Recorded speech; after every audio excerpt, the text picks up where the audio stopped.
कंकर कंकर शंकर इसका प्राण प्राण में गीता है।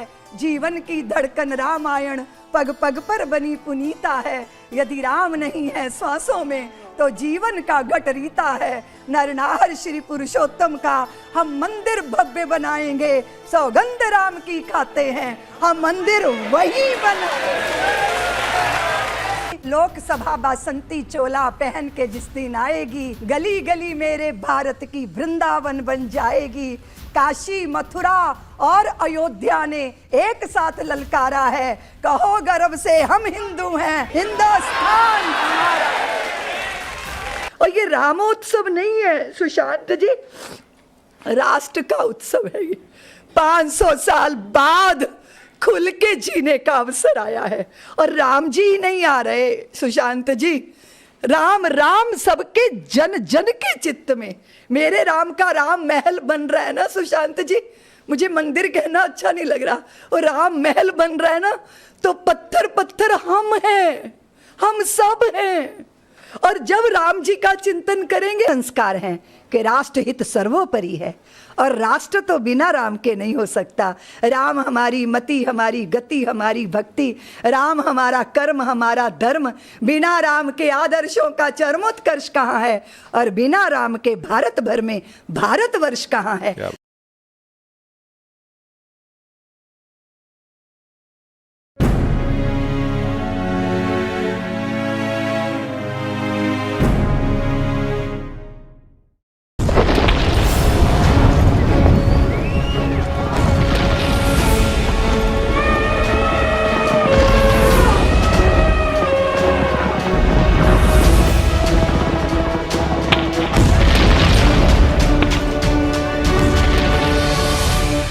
इतिहास साक्षी है कि पुण्य भूमि भारत की गाथा भारत की अस्मिता, गौरव और राष्ट्रीय स्वाभिमान के लिए विदेशी आक्रांताओं से संघर्ष की महान गाथा है। बर्बर आक्रांताओं ने भारत की आत्मा पर चोट करने और भारत का अपमान करने के लिए हमारी संस्कृति और आस्था के केंद्रों को उद्ध्वस्त किया। सोमनाथ, काशी, मथुरा और अयोध्या के मंदिरों का तोड़ा जाना आज भी भारत की स्मृतियों में जीवित है। सन 1528 में अयोध्या में भगवान श्री राम के मंदिर का मुगल आक्रांता बाबर द्वारा तोड़ा जाना ऐसी ही एक अक्षम्य घटना थी जिसने सीधे भारत के सम्मान और आत्मा पर चोट की थी। कारण साफ था, अयोध्या के श्री राम के मंदिर पर आक्रमण भारत की आत्मा पर आक्रमण था।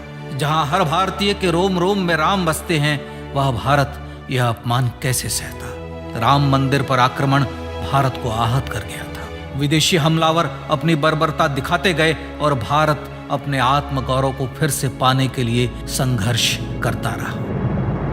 भारत रामलला के जन्म स्थान पर बाबर के नाम पर बने एक ढांचे को देखता और उसे हटाने का संकल्प लेकर शक्ति संजोया करता। हिंदू समाज आत्मसम्मान के रण में डटा रहा और लगातार हमलावरों द्वारा बनाए गए बाबरी ढांचे को हटाने के लिए लड़ता रहा। सरयू कई बार रक्त से लाल हुई। कभी स्थानीय शासकों ने तो कभी साधु संतों और राम भक्तों ने राम जन्मभूमि की मुक्ति के लिए अपने प्राणों की आहुति दी। 74 बार युद्ध हुए। हम कुछ मोर्चे हारे, पर रण जीतने का संकल्प कभी कम नहीं हुआ। हिंदू समाज तलवारों से रक्त रंजित हुआ, पर उसने हार नहीं मानी। उसका संकल्प अजेय था।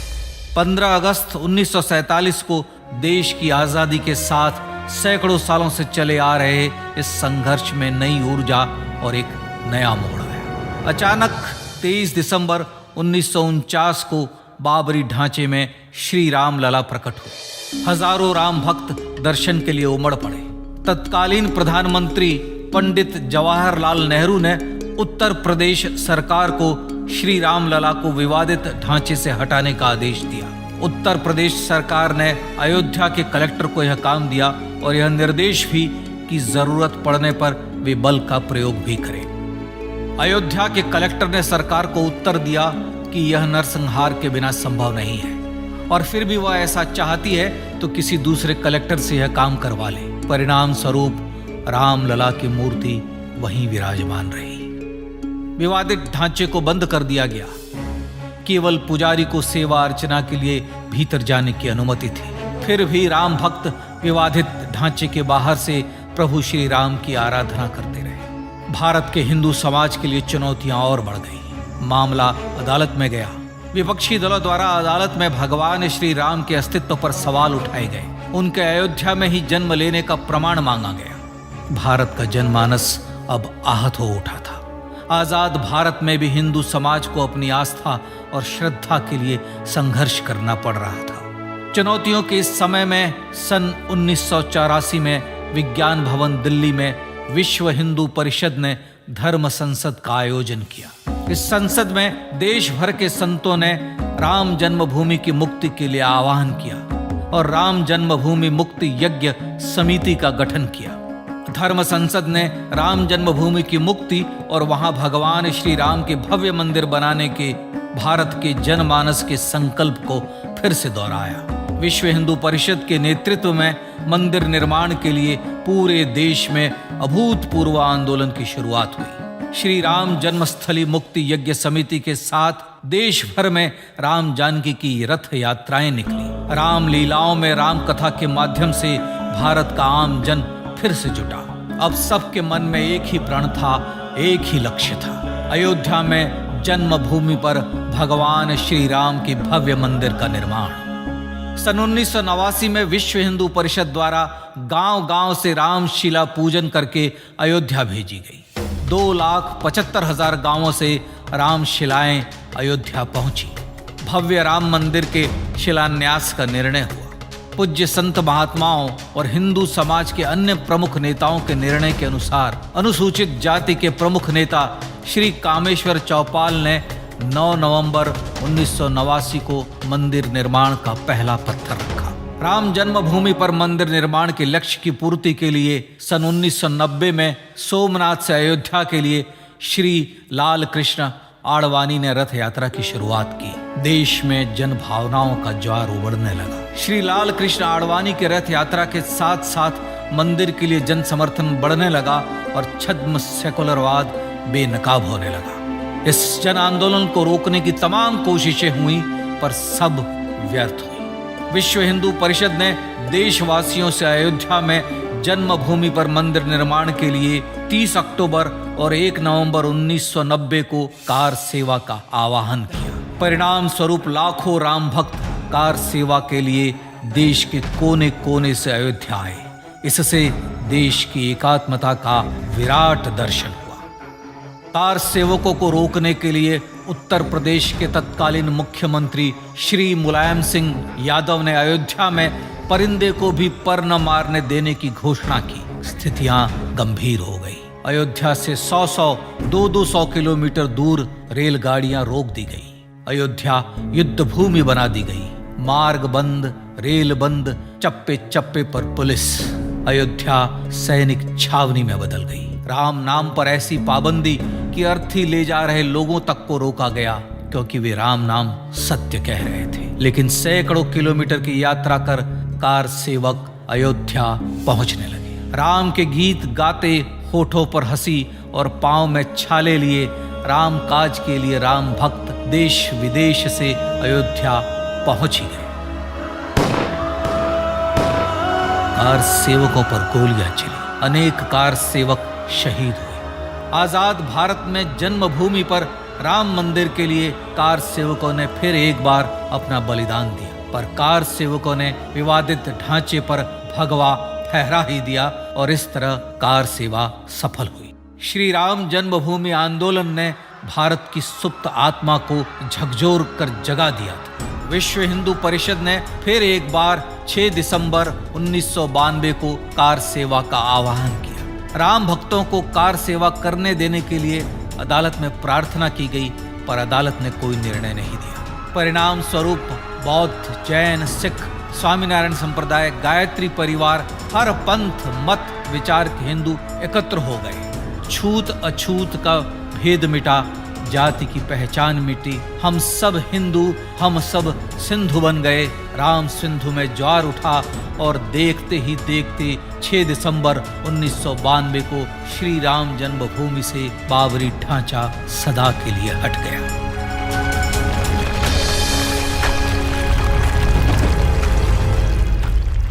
यह क्षण शौर्य, न्याय और सत्यमेव जयते का क्षण था। यह तो धर्मस्ततो जय का क्षण था। पर संघर्ष की गाथा यहां जाकर भी नहीं रुकी। छद्म सेकुलरवादियों द्वारा भारत और भगवान श्री राम के इतिहास को झुठलाने के लिए अदालतों में चुनौतियों का सिलसिला चलता रहा, जो 1950 से चल रहा था। हिंदू सिखों के बीच से गुजरते हुए भगवान श्री राम का दर्शन करने के लिए विवश थे। यह स्थिति थी आजाद भारत में श्री राम और राम भक्तों की। पर सत्य को तो जीतना ही था। आखिरकार देश के सर्वोच्च न्यायालय के 5 जजों की खंडपीठ ने 9 नवंबर 2019 को ऐतिहासिक निर्णय दिया और यह कहा कि अयोध्या जन्मभूमि परिसर की पूरी 67 एकड़ भूमि रामलला की। और न्यायालय ने भारत सरकार को जन्मभूमि पर मंदिर बनाने के लिए एक ट्रस्ट बनाने का आदेश दिया। सर्वोच्च न्यायालय के आदेश के अनुसार भारत सरकार ने 5 फरवरी 2020 को श्री राम जन्मभूमि तीर्थ क्षेत्र नाम के ट्रस्ट का गठन किया और राम जन्मभूमि न्यास की भूमि जो सरकार द्वारा अधिग्रहित की गई थी, उसे ही नवनिर्मित न्यास को वापस दे दिया गया। 5 अगस्त 2020 को भारत के प्रधानमंत्री श्री नरेंद्र मोदी ने श्री राम जन्मभूमि तीर्थ क्षेत्र के अध्यक्ष पूज्य महंत नृत्य गोपाल दास, राष्ट्रीय स्वयंसेवक संघ के पूज्य सरसंघ चालक डॉक्टर मोहन भागवत एवं उत्तर प्रदेश के मुख्यमंत्री श्री योगी आदित्यनाथ की उपस्थिति में श्री राम जन्मभूमि पर भगवान श्री राम के भव्य मंदिर के लिए भूमि पूजन कर निर्माण कार्य का शुभारंभ किया। इस तरह लगभग 500 वर्षों से राम जन्मभूमि की मुक्ति के संघर्ष का पटाक्षेप हुआ। अपने आत्मसम्मान और राष्ट्रीय अस्मिता के लिए इतना लंबा संघर्ष विश्व के इतिहास में बेजोड़ है। श्री राम भारत की आत्मा, भारत की परिभाषा, हमारे राष्ट्रीय आदर्शों और जीवन मूल्यों के प्रतिनिधि मर्यादा पुरुषोत्तम हैं, जो हर हिंदू के होठों पर जन्म से मृत्यु तक रहे। बस यही हर हृदय में प्रार्थना होती है। राम भारतीय राष्ट्रीय स्वाभिमान और आसेतु हिमालय से समुद्र पर्यंत तक जन जन को एकात्मता के बंधन में बांधने वाले रक्षा सूत्र है। अयोध्या स्थित श्री राम जन्मभूमि पर बाबर का हमला वास्तव में भारत के स्वाभिमान और राष्ट्रीयता पर हमला था। प्रधानमंत्री श्री नरेंद्र मोदी द्वारा श्री राम जन्मभूमि पर राम मंदिर का पुनः निर्माण न केवल बाबरी मानसिकता का पराभव है, बल्कि संपन्न, सुखी, सुसंस्कृत, सर्वशक्ति संपन्न स्वराष्ट्र का सूर्योदय भी है। यह उस राम राज्य की दिशा में वह कदम है जिसकी अभिलाषा राज राजेंद्र चोल, कृष्णदेव राय, छत्रपति शिवाजी महाराज से लेकर महात्मा गांधी तक ने की थी। अयोध्या में जन्मभूमि पर भगवान श्री राम का मंदिर न सिर्फ राष्ट्रीय गौरव होगा, बल्कि वह श्री राम के आदर्शों का राष्ट्र मंदिर होगा। अब वह महान संकल्प पूरा होने जा रहा है। आइए इस राम यज्ञ, राष्ट्र यज्ञ में जिन ज्ञात और अज्ञात भारतीयों ने अपनी आत्माहुति दी है, उनका पुण्य स्मरण कर उन्हें श्रद्धांजलि दें।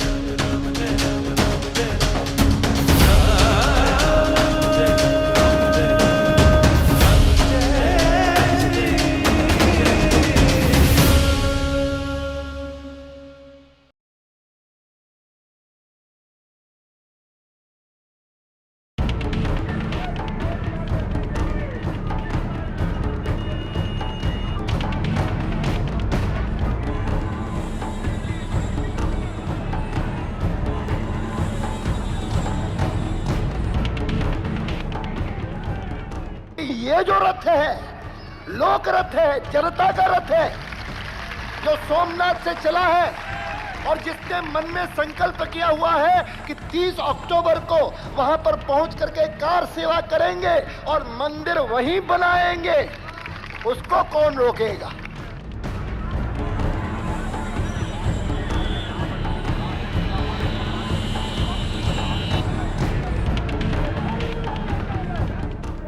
की आस्था है कि ये जन्म स्थान है, तो फिर हमको कहने का पूरा हक है कि जहां राम का जन्म हुआ था, जहां राम का जन्म हुआ था, मंदिर वही बनाएंगे। तो मेरे मुसलमान भाई बाबरी मस्जिद कहते हैं, उसको उठा करके 60 किलोमीटर दूर रख देंगे, अपने पैसे से अच्छी मस्जिद बना करके देंगे। लेकिन जहां पर जिस स्थान पर श्री राम का जन्म हुआ, वहां पर तो हिंदुस्तान का हिंदू चाहता है कि एक भव्य मंदिर बने और उसमें किसी को बाधा नहीं बनना चाहिए।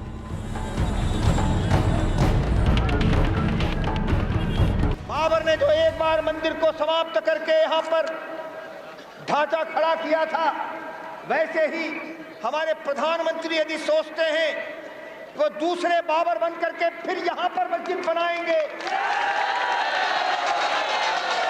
तो वो समझ लें कि अब दूसरा बाबर यहाँ भारत में बर्दाश्त नहीं किया जाए। क्या समझते हो कि हम कोई गोलियों से डर गए थे? जब 30 अक्टूबर को आप यहाँ आए थे, क्या उस दिन आप इस इमारत को नहीं गिरा सकते थे? गिरा सकते थे। जब 2 नवंबर को आप यहाँ आए थे, जब गोलियां चली थी, तब क्या आप इस इमारत को नहीं गिरा सकते थे? गिरा सकते थे। गोलियों के डर से ये इमारत नहीं गिरी। अगर ऐसा किसी को धोखा हो तो वो अपने धोखे को मिटा दे, क्योंकि गोलियां कम पड़ जाएंगी लेकिन सीने कम नहीं पड़ेंगे जो गोलियों का मुकाबला करने के लिए तैयार नहीं है। नरसिंह राव उस चुनाव घोषणा पत्र के अनुसार इस अगर मंदिर को मस्जिद के रूप में परिवर्तित करना चाहेंगे, भगवान रामलला को हटा करके इस मंदिर को मस्जिद बनाएंगे। जिस दिन मस्जिद बना देंगे उसी दिन ढांचा हट जाएगा। अब तो भगवा लहराएगा पूरे पाकिस्तान पर, राम मंदिर बना रहेगा जन्मभूमि के स्थान पर। अब तो भगवा लहराएगा पूरे पाकिस्तान पर, शहाबुद्दीन अपना नाचेगा राम नाम के ताल पर। अब तो भगवा लहराएगा पूरे पाकिस्तान पर,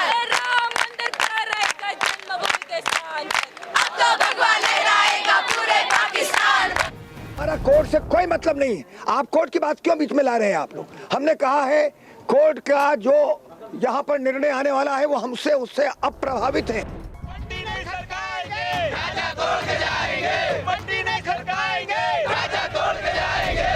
कीले पत्थर निकले, उन पर तो कोई नहीं बैठ सकता। तो जमीन को समतल करना पड़ेगा,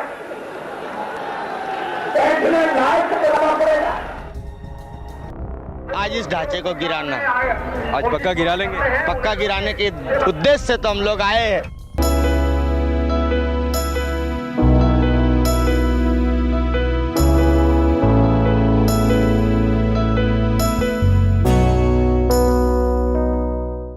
किसी रूप में कहीं कोई दोष नहीं, कोई कसूर नहीं, कोई कमी नहीं। सारी जिम्मेदारी मैं अपने ऊपर लेता हूं, स्वीकार करता हूं। 6 दिसंबर को लगभग 1 बजे जब केंद्र सरकार के गृह मंत्री श्री एसी चौहान साहब का मेरे पास फोन गया और कहा कि हमारे पास ये सूचना है कि कार सेवक गुम्बद पर चढ़ गए। आपके पास क्या सूचना है? तो मैंने कहा कि मेरे पास थोड़ा सा एक कदम आगे की है कि कार सेवक गुम्बद पर चढ़ गए हैं और कार सेवकों ने गुम्बद को तोड़ना भी शुरू कर दिया।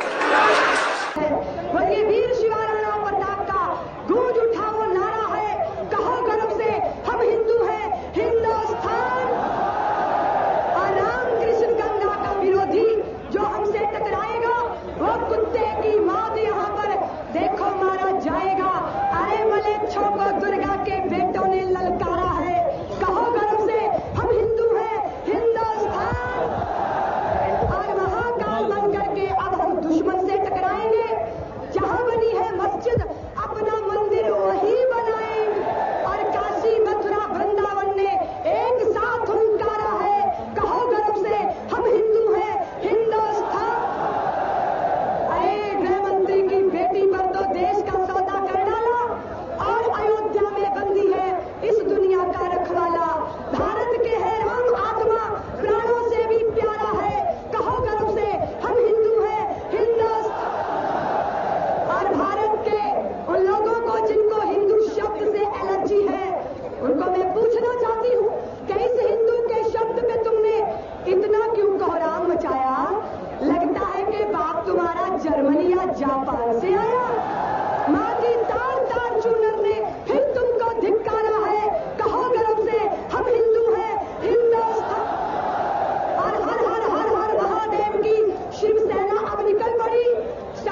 For a school sports day.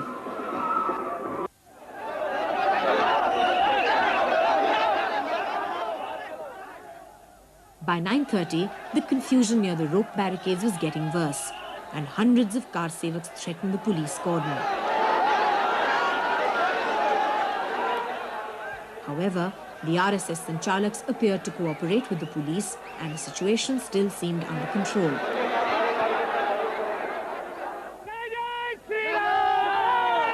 Just before 10:30, Advani and Joshi arrived, escorted by Katiyar and Singhal. They circled the area before being taken to the Ramkatha Kunj, trailed by hundreds of supporters.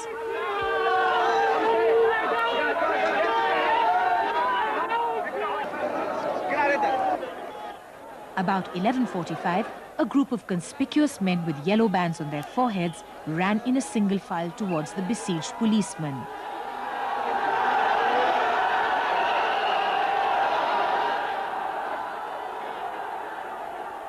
Five minutes later, Singhal reappeared and confusion ensued as he first seemed to go up on the platform and then retreat.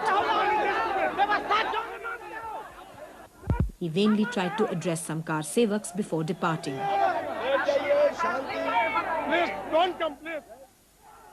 So just before midday, this was the situation at the site. Some CRPF personnel were inside the complex, the UP police were near the barricades, and a lot of the press was on top of Manas Bhavan. The leaders were on the Ramkatha Kunj, addressing thousands of people alongside them. The rest of the complex was swarming with car sevaks. Our camera was here, on the platform. The serious trouble started at 11:55, when stones were hurled at the masjid. Both the UP police and the CRPF vanished. What followed was a massive and sudden movement into the masjid, and I could see the car sevaks make their way straight to the top with no resistance at all from the security forces. This is what followed.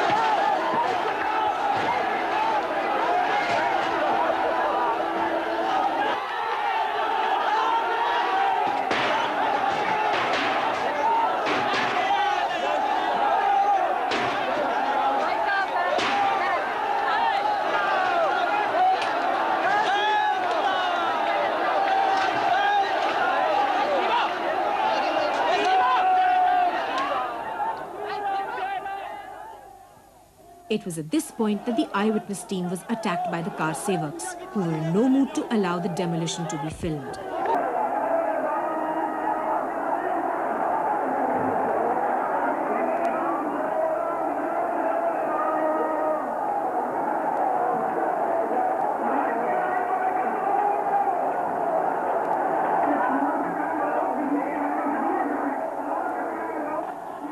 Notice how the announcements on the public address system have changed. Listen to what they are now saying.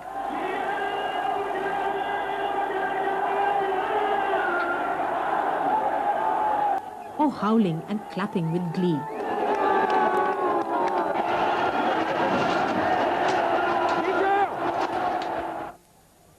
The first dome collapsed at about 2 o'clock. The second dome fell at 3:30. At this time, I could see Vinay Katiyar and Ramchandra Paramhans on top of the Ramkatha Kunj, giving a cricket-like commentary and egging people on. The third and final dome fell at 4:55 to loud cheers. By 6 o'clock when we left the site, whilst homes in Ayodhya had been razed to the ground. जब मारना शुरू हुआ, इसके बाद हम लोग अंदर है, गुम्बद पर सब कार सेवा चढ़ गए, तोड़ फोड़ करने लगे। हम लोग राम लाला करके ले करके बहरे खड़ा रहे। इसके बाद जब गुम्बद गिर गया तो राम लाला को लेकर हम लोग ऊपर आए। इसके बाद पंडाल में सब हम उठारे। इसके बाद अपन शाम को आते होते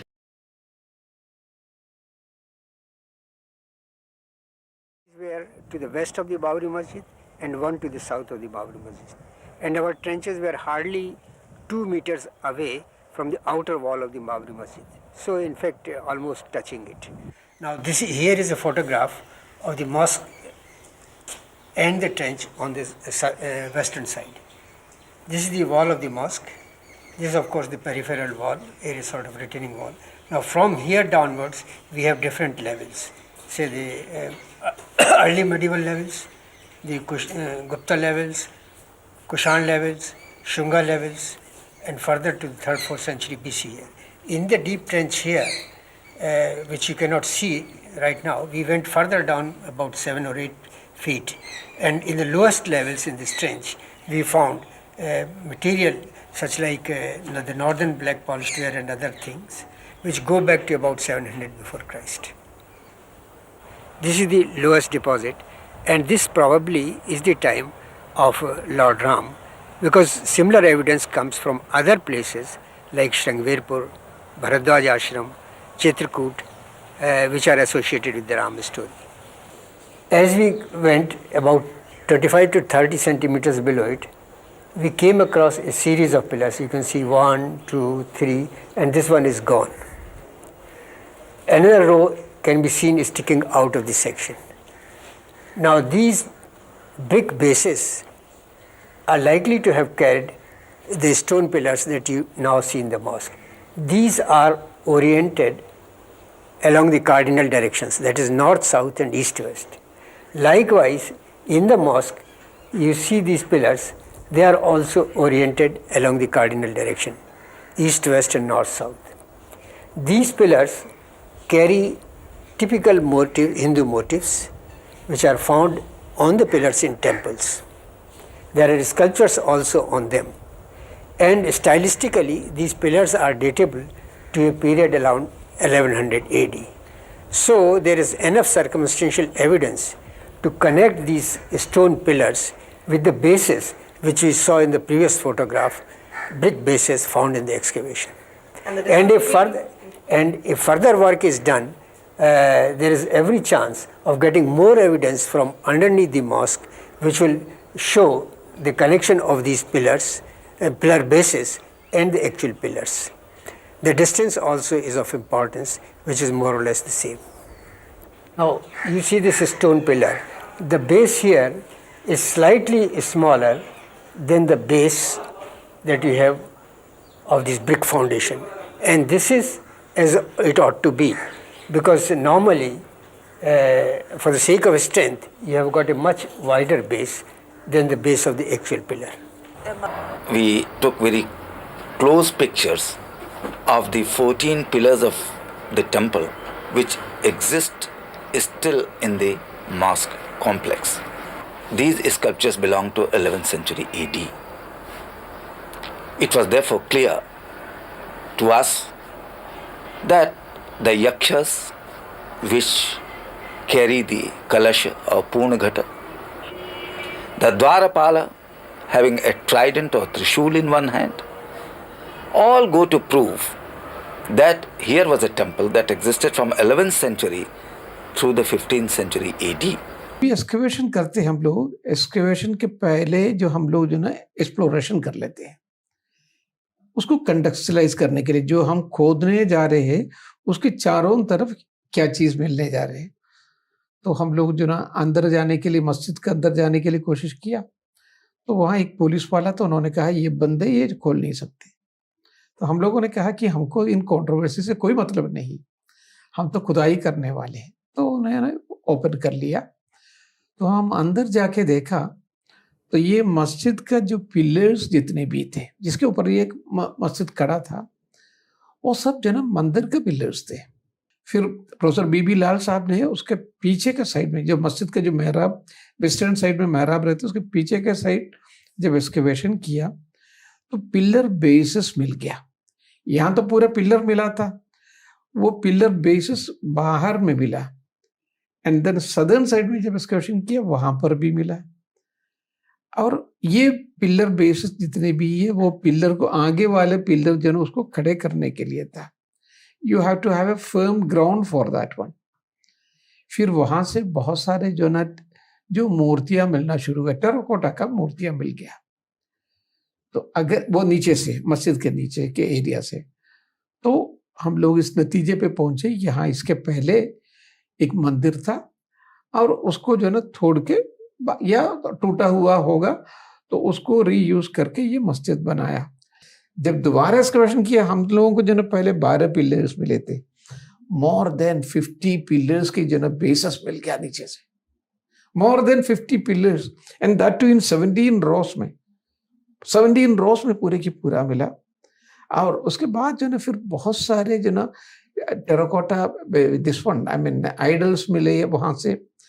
एंड देन एक इंस्क्रिप्शन, वो जो इंस्क्रिप्शन जो मिला था वो जो मस्जिद तोड़ा तो उसी टाइम की ही, and that is in 20 lines का एक इंस्क्रिप्शन है। उसमें बहुत क्लियरली ये लिखा है, this temple is dedicated to that lord Vishnu who has killed 10-headed person। वो 10-headed person कौन है? Ravana. And who had killed Bali, who is that? Ram, Shri Ram. तो ये सब इंस्क्रिप्शन मिल गया। फिर वो प्रणाला मिल गया। प्रणाला क्या है? जो गर्भगृह होगा मंदिर में, उसमें जो अभिषेक जल निकालने के लिए, and that will be always towards the northern side. तो वो मगर प्रणाला कहते हैं क्योंकि क्रोकोडाइल हेड होगा उसका। क्रोकोडाइल का मतलब ये है कि वो that represents this one river Ganga. तो वो मगर प्रणाला मिला। अब ये बताइए कोई मस्जिद से आपको जो मगर प्रणाला मिल सकते? नहीं मिल सकते। सिंबल, बहुत सिंपल चीजें हैं। तो इस तरीके से बहुत सारे एविडेंसेस मिल गया। It was on the basis of that the honourable Supreme Court had come to the decision that there was a huge temple before the mosque, and the Supreme Court has given a very good this one also judgement also.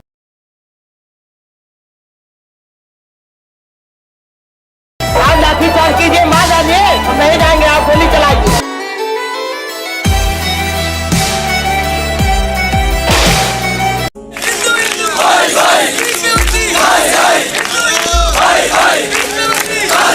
लाठी गोली खाएंगे, मंदिर वही बनाएंगे। लाठी गोली खाएंगे, मंदिर वही बनाएंगे। लाठी गोली खाएंगे। एक 462 साल पहले एक लुटेरे ने आकर अगर हमारे मंदिर को ध्वस्त किया है तो ये हमारे माथे पर कलंक है। अगर ये बाबरी मस्जिद रहेगी तो हिंदुओं पर ये कलंक हमें अपनी गुलामी याद दिलाता रहेगा। अरे हम इसे को उठा कर रहेंगे। ये गुलामी का चिन्ह है, इसे हम खत्म करेंगे। हम गवर्नमेंट सर्वेंट के अध्यापक हैं, लेकिन आप छोड़ देंगे कलम और पकड़ेंगे रिवॉल्वर। कलश हमारी श्रद्धाओं के आरूढ़ हो चुके हैं। हमने जो पगडंडी बनाई सुशांत जी, अपने बलिदान से बनाई है। हम ये दीवारें पत्थरों की नहीं उठा रहे, ये भीतियां जो है मेरे पुरखों के बलिदान से खड़ी हो रही हैं। धर्म के प्रति हमारा अभिमान है, उससे खड़ी हो रही हैं। और ये जो हमारे सपने थे ना, उसका मंडप बन रहा है। ये स्तंभ जो है ना, ये हमारी प्रतीक्षा है। और ये जो गर्भगृह है ना, ये सदियों से व्याकुल मन की प्रतीक्षा है। नहीं देख पा रहे, नहीं देख पा रहे किस तरह माताओं ने, बहनों ने, साधुओं ने, संतों ने, युवाओं ने और इस पीढ़ी के तरुणों ने अपना रक्त दिया है उस जन्मभूमि के लिए। तुम देख नहीं पा रहे, तुम सोच रहे हो क्रम गलत हो रहा है। मैं कह रही हूं क्रम का क्या है, कार्य तो विक्रम हो रहा है। आज भी कल मुझे पूर्णिमा मिली, कोठारी बंधुओं की बहन, उन्होंने क्या बोला माइक पे, बोले कि दीदी माँ ने कहा था अयोध्या आओ, इसलिए हमने अपने भाइयों को, मेरी माँ ने उनके माथे पे अपने अंगूठे के रक्त का तिलक करके भेजा था। आप सोचो, आप सारे देश का आह्वान करो कि चलो अयोध्या कार सेवा, और वहाँ हमारे रणबांकरों के साथ, हमारे बच्चों के साथ उनको सीने पे गोलियां उतारी गई, उनके शरीरों में रेत की बोरी भर के उनको सरयू में डुबोया गया, उनका सामूहिक हत्याकांड किया गया।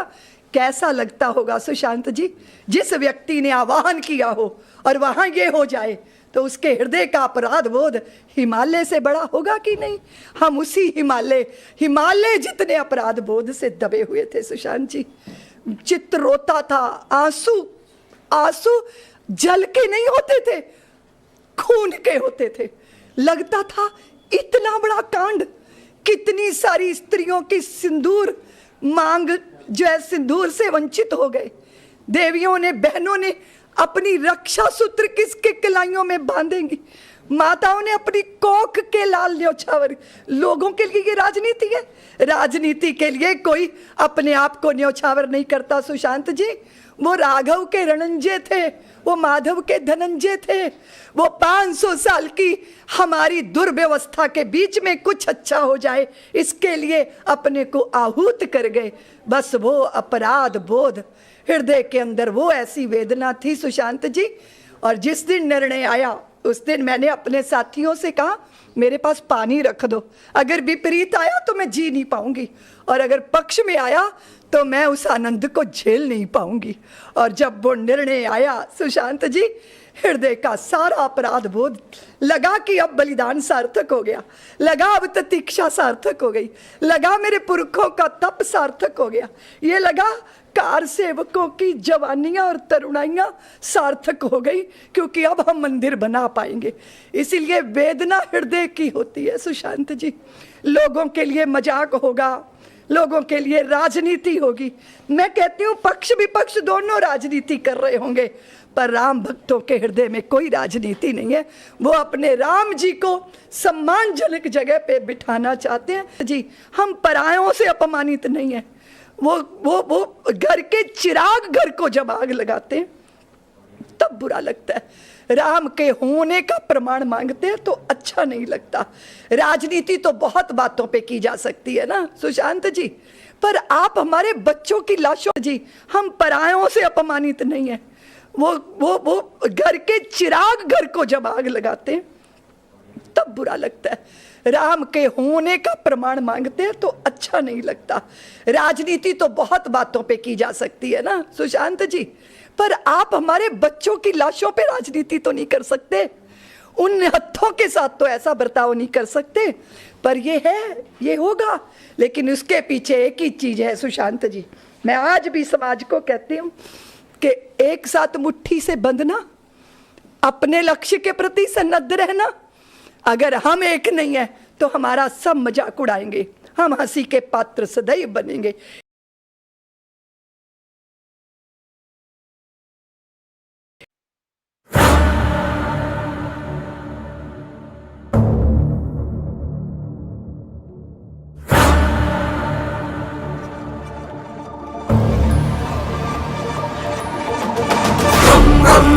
रक्तवर्णम् दिनकरवदनं तीक्ष्णदंष्ट्राकराळं रं रं रं रम्यतेजं गिरिचलनकरं कीर्तिपञ्चादिवक्त्रं रं रं रं राजयोगं सकलशुभनिधिं सप्तवेदाणवेद्यं रं रं रं राक्षसान्तं सकलदिशयशं रामदूतं नमामि खं खं खं खड्गहस्तम् विषज्वरहरणं वेद वेदाङ्गदीपं खं खं खं खड्गरूपं त्रिभुवननिलयं देवतासुप्रकाशं खं खं खं कल्पवृक्षं मणिमयमकुटं मायमायास्वरूपं खं खं खं कालचक्रं सकलदिशयशं रामदूतं नमामि।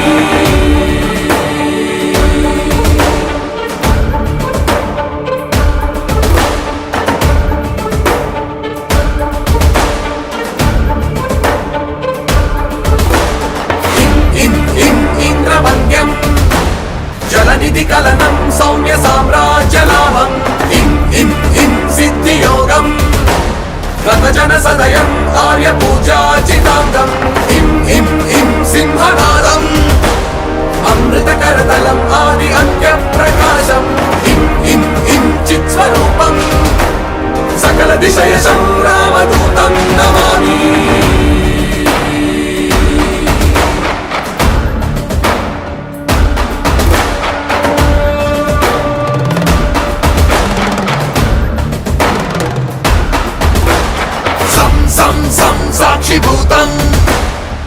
लसितवदनं पिङ्गलाक्षं सुरक्षं सं सं सं सत्यगीतम् सकलमुनिरुतं शास्त्रसम्पत्करीयं सं सं सं सामवेदम् विगुणसुललितं नित्यतत्त्वस्वरूपं सं सं सं सावधानम् सकलदिशयशं रामदूतं नमामि हं हं हं हंसरूपम् स्फुटविकटमुखं सूक्ष्मसूक्ष्मावतारं हं हं हं अन्तरात्मम् रविशशिनयनं रम्यगम्भीरवीमं हं हं हं अट्टहासम्